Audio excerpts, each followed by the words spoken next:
किसी भी मजहब धर्म पंथ में अधूरे घर में गृह प्रवेश की पूजा पद्धति नहीं है। अधूरा है तो वहाँ पशुओं का प्रवेश नहीं कराया जाता है। यहाँ तो भगवान राम का प्रवेश होगा। क्या नरेंद्र मोदी के इस अधूरे मंदिर में प्राण प्रतिष्ठा के 3-4 बड़े कारण हो सकते हैं। नरेंद्र मोदी अपने प्रधानमंत्री कार्यकाल में अधूरे मंदिर में अधार्मिक तरीके से 22 जनवरी को शंकराचार्यों का भी अपमान कराने का नरेंद्र मोदी की सरकार षड्यंत्र कर रही है। हिंदू धर्म के जो रीति रिवाज है उनको दत्ता बता करके पूछ के महीने में भगवान राम क्या प्राण प्रतिष्ठा अधूरे मंदिर में कराए। अंधभक्त कुछ नहीं बोल रहे, प्राण प्रतिष्ठा करके हमारे धर्म का अपमान कर रहा है। शंकर देश में हिंदू धर्म का अपमान कर रहा है। किसी भी कीमत पर प्राण प्रतिष्ठा नहीं हो सकती। अधूरे मंदिर में प्राण प्रतिष्ठा नहीं हो सकती है।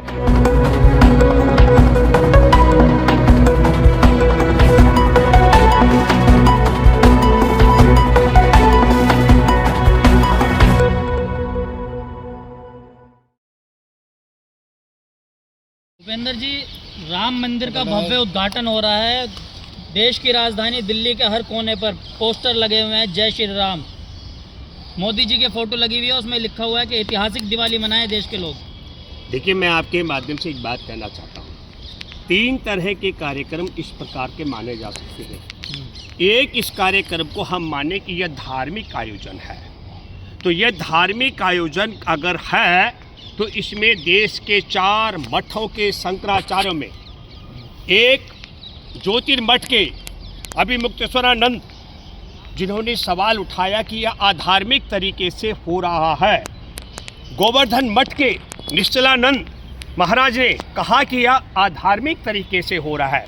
धर्म के मुताबिक धार्मिक आयोजन में अगर मैं आपको बता देना चाहता हूँ, तमाम किसी भी मजहब धर्म पंथ में अधूरे घर में गृह प्रवेश की पूजा पद्धति नहीं है।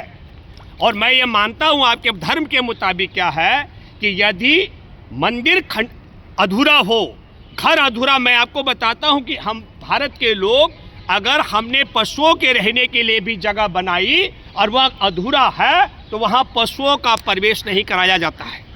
यहाँ तो भगवान राम का प्रवेश होगा और घर अधूरा है। अभी मुक्तेश्वरानंद जी ने कहा और बहुत अच्छी बात कही कि प्राण प्रतिष्ठा पूरे मंदिर का होता है। अधूरा मंदिर है, अधूरे मंदिर में आप मूर्ति की प्राण प्रतिष्ठा नहीं होती। मूर्ति एक आत्मा का रूप है, शरीर जो पूरा का पूरा है वह मंदिर है।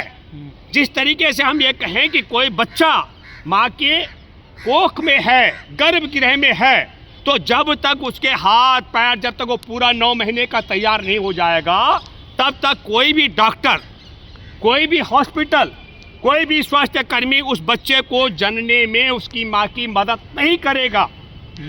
एक बात हो सकती है कि अगर कोई रोग आ जाए, कोई बीमारी हो जाए जिससे महिला को कोई दिक्कत हो, तब उसके प्रसव को पहले तय किया जा सकता है। तो क्या नरेंद्र मोदी के इस अधूरे मंदिर में प्राण प्रतिष्ठा के 3-4 बड़े कारण हो सकते हैं। एक, हमारे देश में 22 जनवरी के बाद पूरे देश के निर्माण मजदूर भारत छोड़ करके इजराइल भाग रहे हो, एक भी निर्माण करने वाला मजदूर भारत में नहीं रहने वाला हो, तब ऐसी स्थिति आ रही हो। दूसरी स्थिति हो सकती है कि जो निर्माण सामग्री है वह 22 जनवरी के बाद स्वतः खत्म हो जाने वाली हो। और तीसरी स्थिति है कि नरेंद्र मोदी को यह यकीन हो चुका है कि जिस तरीके से नरेंद्र मोदी ने ताली बजा करके हमारे देश में कोरोना के नाम पर 10 करोड़ लोगों को सड़कों पर पैदल चलाया था, जिसमें आप सबको मालूम हो कि पैदल चलते चलते हमारे देश के करोड़ों मजदूरों के पैरों के तलों से खून टपक रहा था।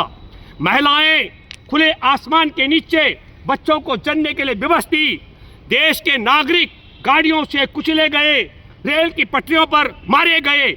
इस पाप से ध्यान भटकाने का षड्यंत्र हो सकता है। 1, 2, नरेंद्र मोदी ने हमारे देश में नोटबंदी ताली बजाकर नोटबंदी करके जो अपराध किया, उस अपराध के कारण भी देश में 6 लाख से ज़्यादा उद्योग और व्यापार चौपट हुए, लाखों लाख लोगों की रोजी रोटी छीनी गई। इससे ध्यान भटकाने का षड्यंत्र हो सकता है। 2, 3, नरेंद्र मोदी ने कहा था कि मैं चीन को लाल आंख दिखाऊंगा। आप देखिए डोकलाम से लेकर लद्दाख तक चीन ने कब्जा कर दिया। हमारे देश में मालदीव है छोटा सा, जहां हमारे बहुत पुराने संबंध रहे, उसके राष्ट्रपति ने कह दिया 15 अगस्त तक 15 मार्च तक अपने सैनिकों को यहां से निकालो।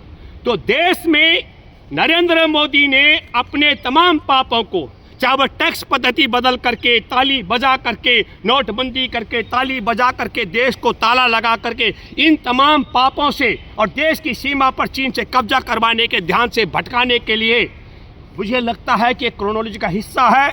नरेंद्र मोदी जान चुके हैं और मान चुके हैं कि भारत के वो 10 करोड़ लोग, भारत के वो नोटबंदी के कारण 6.5 लाख उद्योग और व्यापार चलाने वाले, उसमें काम करने वाले लोग, और भारत में जिस तरीके से किसानों को यहाँ पर 700 से ज़्यादा की शहादत हुई है, और जिस तरीके से देश की पहलवान बेटियाँ न्याय के लिए सड़कों पर लड़ती रही है, और जिस तरीके से देश के जवानों को पुलवामा में हत्या कराई गई है, इन सब मसलों को ध्यान में रखते हुए नरेंद्र मोदी ये मान चुके हैं, ना तो मजदूर देश छोड़ के भाग रहे हैं, ना निर्माण सामग्री कम पड़ रही है, लेकिन नरेंद्र मोदी ये मान चुके हैं कि 2024 के चुनाव में उनकी वापसी असंभव है।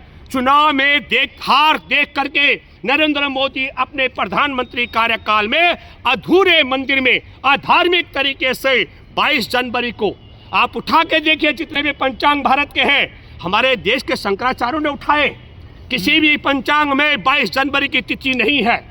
लेकिन एक बात मैं आपके माध्यम से कहना चाहता हूँ, ये वोट के लिए इंसान से इंसान में नफरत फैलाने का काम करते हैं, और अब अपने अधार्मिक काम को अमली जामा पहनाने के लिए शंकराचार्यों पर सवाल उठा रहे हैं। एक वासुदेवानंद सरस्वती वो भावा धावा कर रहा है, मैं शंकराचार्य हूँ। आप जा करके देखिए, गूगल में खंगालिए, हमारे देश के जो 4 पीठ हैं, 4 मठ हैं, श्रृंगेरी मठ कर्नाटक का, वहाँ शंकराचार्य भारती तीर्थ महाराज हैं। हमारे देश में गोवर्धन मठ जो पूरी उड़ीसा में है, वहाँ के शंकराचार्य निश्चलानंद महाराज हैं। हमारे देश में शारदा पीठ द्वारका गुजरात के शंकराचार्य सदानंद महाराज हैं, और हमारे देश में ज्योतिर्मठ पीठ बद्रिका उत्तराखंड में शंकराचार्य अभिमुक्तेश्वरानंद हैं।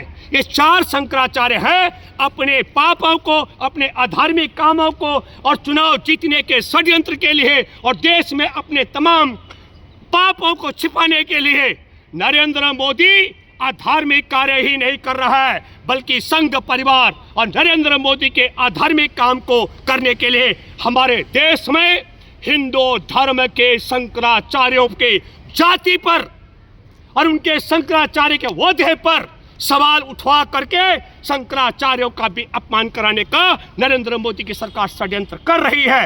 और इसलिए आप ये भी देखिए, इन्होंने जय सिया राम से सीता जी को अलग कर दिया राम से।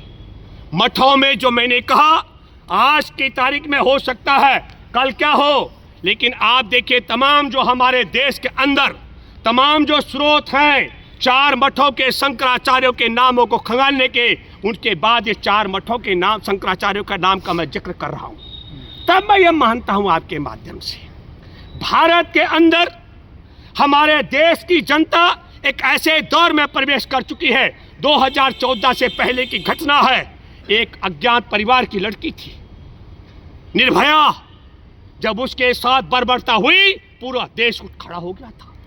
और आज हमारे देश में भगवान राम के प्रवेश के लिए, अरे रामनवमी आ रही थी, रामनवमी तक तो शायद मंदिर पूरा हो जाता, उसके बाद प्राण प्रतिष्ठा होती। मैं तो आपके माध्यम से ये भी कहना चाहता हूँ देशवासियों से, जब मंदिर पूरा हो जाएगा और तब मैं चाहता हूँ कि जो सरकार बने, उस सरकार में जो प्रधानमंत्री हो, जो सरकारों में मुख्यमंत्री हो, उन्हें जा कर के पूरे मंदिर में प्राण प्रतिष्ठा में अपनी भूमिका इसलिए अदा करनी चाहिए, वह धार्मिक कार्य माना जाएगा, यह अधर्म है। तो हमारे देश में आज की तारीख में ओलंपिक पदक विजेता बेटियों को न्याय नहीं मिल पा रहा है। निर्भया के परिवार को और निर्भया को कोई नहीं जानता था, पूरा देश उठ खड़ा हुआ। लेकिन ओलंपिक पदक विजेता बेटियां जो न्याय के लिए सड़क पर रहे, विनेश फोगाट, साक्षी मलिक और उनके साथ बजरंग पुनिया और तमाम लोग, उन्हें दुनिया जानती है, देश उनके साथ खड़ा नहीं हुआ। हमारा देश ऐसी दशा में पहुंच चुका है, जहां ये काल्पनिक तरीके से सैनिकों की बात करते थे। पुलवामा में 40 जवानों की हत्या के बाद नरेंद्र मोदी ने उधम सिंह नगर में चुनावी सभा को संबोधित किया और हमारे जवानों के शरीर के टुकड़े टुकड़े बिखरे पड़े थे। हमारा देश इस देश में जवानों की हत्या कराने वाले के साथ खड़ा है, उन जवानों की शहादत पर खड़ा नहीं होता है। हमारे देश के किसान 3 काले कानून कोरोना काल में लाए गए, 700 से ज्यादा किसानों की शहादत हत्या करा दी गई, देश वहां खड़ा नहीं हुआ। डोकलाम से लेकर लद्दाख तक कब्जा कर लिया चीन ने, हमारा देश वहां खड़ा नहीं हो रहा है। तब हमें सोचना चाहिए कि 2 तरीके का भारत हमारा है। एक अंधभक्तों को वह भारत, जितना मर्जी अधार्मिक कार्य मोदी सरकार करे, हमारे देश के शंकराचार्यों को गरियाने का काम करे, हमारे देश के हिंदू धर्म के जो रीति रिवाज हैं उनको दत्ता बता करके पूछ के महीने में भगवान राम क्या प्राण प्रतिष्ठा अधूरे मंदिर में कराए। अंधभक्त कुछ नहीं बोल रहे हैं। आप 22 तारीख को दिवाली मना रहे हैं, किस बात की दिवाली? मोदी जी ने अपील करी है। अरे सुनो, नरेंद्र मोदी तो वही है, हमारे देश में कोरोना आया बोला ताला लगा दिया। हमारे देश में कोरोना के संदर्भ में जो कमेटी बनाई गई थी, उस कमेटी की रिपोर्ट है। जब कहा गया कि देश के बच्चे कैसे बचेंगे, तो उस कमेटी की रिपोर्ट है कि देश में 100 में से 96 बच्चों को पॉजिटिविटी पाई गई है कि वो कोरोना से निकले हैं। तब मैं ये कहना चाहता हूँ, जिस मूर्ख ने ताली बजा करके और थाली बजवा करके अंधेरा करवा कर उजाला करवा करके कोरोना को भगवाने के काम किया हो, देश में ताला लगवा कर 10 करोड़ लोगों की रोजी रोटी छीन ली हो, कोरोना पूरे देश में फैला। वही नरेंद्र मोदी जो बोला नोटबंदी के बाद आतंकवाद खत्म हो जाएगा, आए दिन पाकिस्तानी सैनिक घुस करके हमारे देश के अंदर हमारे देश के जवानों की शहादत कर रहे हैं, उन्हें मार डाल रहे हैं। कश्मीर में कहाँ आतंकवाद खत्म हुआ? हमारे देश में काला धन खत्म हो जाएगा। सबसे पहले 2000 के नोटों का सबसे बड़ा जखीरा गुजराती के पास पकड़ा गया था। कहाँ हुआ? हमारे देश में कहा गया कि सारे जो नोट हमारे देश का पैसा विदेशों में है उन्हें वापस लाया जाएगा। अरे कहा ललित मोदी, नीरव मोदी, उनको तो अपनी बरादरी के लोगों को तो बुला लेता। हम ये कहना चाहते हैं आपके माध्यम से, जिस अनपढ़ आदमी ने ताली बजा करके कोरोना भगाने का दावा किया हो, ताली बजा कर नोटबंदी करके काला धन खत्म और आतंकवाद समाप्त की बात की हो, जिसने ताली बजाकर टैक्स पद्धति बदल करके हमारे देश में करोड़ों लोगों की रोजी रोटी छीन ली हो, वो आदमी ताली बजाकर पूछ के मैंने अधूरे मंदिर में प्राण प्रतिष्ठा करके हमारे धर्म का अपमान कर रहा है। शंकराचार्यों के जो ओहदा है उसे चैलेंज करवा रहा है। पहले तुम वोट के लिए हिंदू मुसलमान कराओ, और फिर जब हमारे देश के शंकराचार्य, वो किसी पार्टी के नहीं होते हैं, वो हिंदू धर्म में बुराई के खिलाफ और जो धार्मिक प्रक्रिया उसके खिलाफ अगर हो रहा हो तो बोलते हैं, तो तब आप शंकराचार्यों को भी अपने गुर्गों से गरियाओ। हम नहीं जानते हैं कि इनका जो शंकराचार्यों को चैलेंज करने वाला जो व्यक्ति है, जिसने कहा कि न वो वासुदेवानंद सरस्वती का मैं जिक्र कर रहा हूँ, जिसने कहा कि न वो ब्राह्मण है और न शंकराचार्य है, ऐसा बुलवाने का काम वो वासुदेवानंद, जिसको बाई इज्जत बुलाया गया है नरेंद्र मोदी के माध्यम से, तब मैं आपके माध्यम से यह कहना चाहता हूं, नरेंद्र मोदी ने क्या कहा, यह धार्मिक आयोजन नहीं है, यह राजनीतिक आयोजन है। और राजनीतिक आयोजन में नरेंद्र मोदी अपने पाप छिपाने के लिए, वोट हासिल करने के लिए, 2024 की रणनीति बनाने के लिए पौष के महीने अधूरे मंदिर में राम के प्राण प्रतिष्ठा करके हमारे देश में हिंदू धर्म का अपमान कर रहा है। और तब ऐसी स्थिति में हम काहे मनाएंगे?